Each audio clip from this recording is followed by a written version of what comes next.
চলুন আজ একটা বিশেষ একটা বিষয়ে আলোচনা করি, যে আলোচনাটা আশা করি আপনারা যারা বর্তমানে সোশ্যাল মিডিয়ার সাথে যুক্ত রয়েছেন তাদের প্রত্যেকেরই কাজে লাগবে।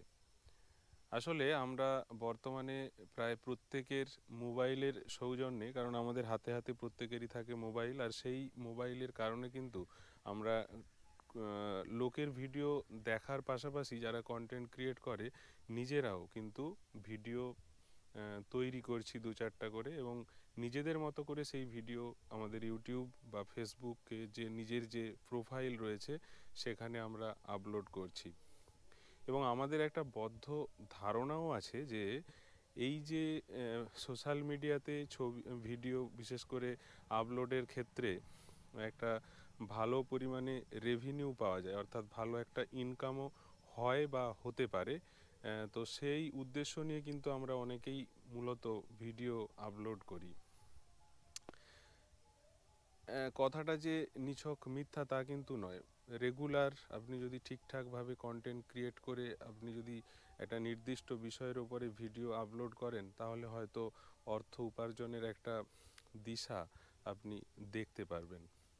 তবে এই অর্থ উপার্জন করতে গিয়ে কিছু নিয়ম কানুন অবশ্যই জানতে হবে, আর সেইটাই অনেকে হয়তো জানেন না, আর সে কারণেই কিন্তু সমস্যাগুলো তৈরি হয়।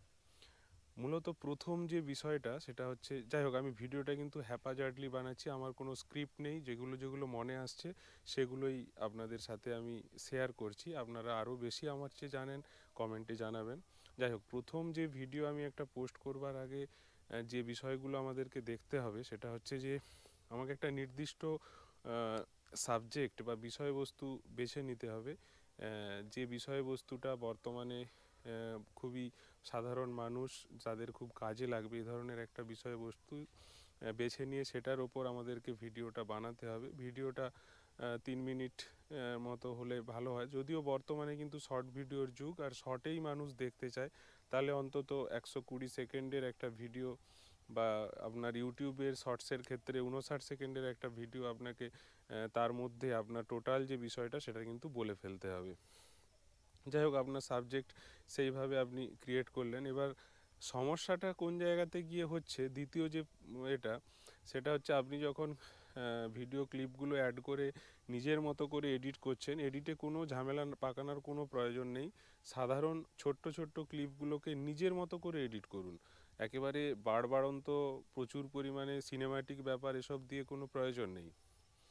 এবার সেটা এডিটের সময় আপনি দেখবেন যে ব্যাকগ্রাউন্ড মিউজিক আপনি দেন, সেক্ষেত্রে কোনো গান দেন কোনো নেট থেকে, বা অনেক ক্ষেত্রে যেগুলো কপিরাইট ফ্রি মিউজিক বলছে সেগুলো দেন।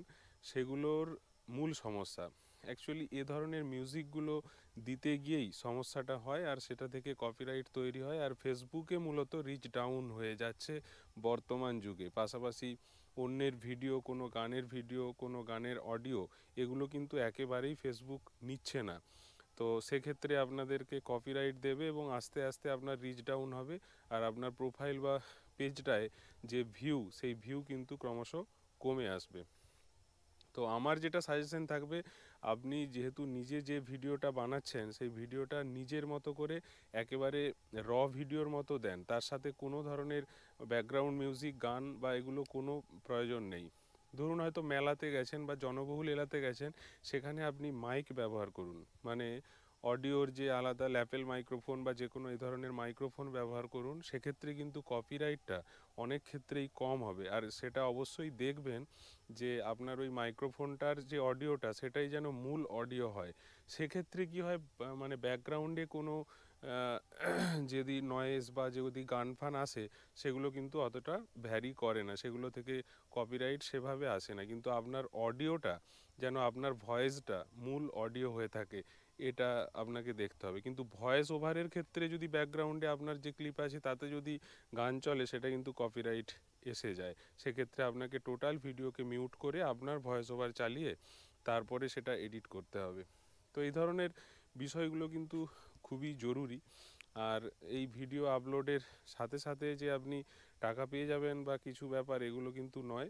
অনেকেরই 20,000 30,000 ফলোয়ার আছে, কিন্তু তাদের ইনকাম একেবারেই নেই বললেই চলে। তো সেক্ষেত্রে কোনো এতটা বাড়বাড়ন্ত নয়, আপনাকে পার ডে অন্তত 5-6টা করে ভিডিও, যেগুলো খুবই মানুষের কাজে লাগবে, এ ধরনের ভিডিও কিন্তু আপনাকে আপলোড করতে হবে এবং সেটা আপনার রেগুলার করতে হবে। প্রত্যেক দিনই এই ভিডিও আপনাকে আপলোড করতে হবে। পাশাপাশি নিত্য নতুন ভিডিও নিয়ে আপনাকে আসতে হবে, তবেই না আপনার রিচ বাড়বে। আর রিচ বাড়ার সাথে সাথে আপনার ভিউ বাড়বে, আর তখনই যদি আপনার ইনকামের একটা পথ খোলে তখন হয়তো খুলবে। কিন্তু ইনকাম শুরু হয়ে গেলেও এই বিষয়টা কিন্তু আপনার জারি রাখতে হবে যে ইনকাম শুরু হয়ে গেল আর ভিডিও করব না, তাহলে কিন্তু সেই আপনাকে আবার প্রথম থেকে শুরু করতে হবে।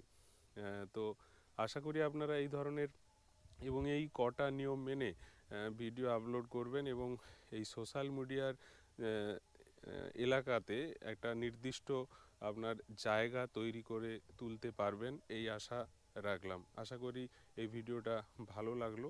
আর এ ধরনের ভিডিও, ফেসবুক ইউটিউবের ভিডিও সংক্রান্ত বা নিয়মকানুন সংক্রান্ত ভিডিও যদি আপনাদের পছন্দ হয়, বা যদি আমি যেটুকু জানি যদি শেয়ার করলে আপনাদের কাজে লাগে, তাহলে অবশ্যই কমেন্টে জানাবেন। আর ভিডিওটি ভালো লাগলে অবশ্যই শেয়ার করবেন। আর এই ছোট্ট পেজটাকে ফলো করে রাখবেন। আর এই ইউটিউব চ্যানেলটাকে সাবস্ক্রাইব করে ওই বেল বাটনটা প্রেস করে দেবেন। ভালো থাকবেন, সুস্থ থাকবেন।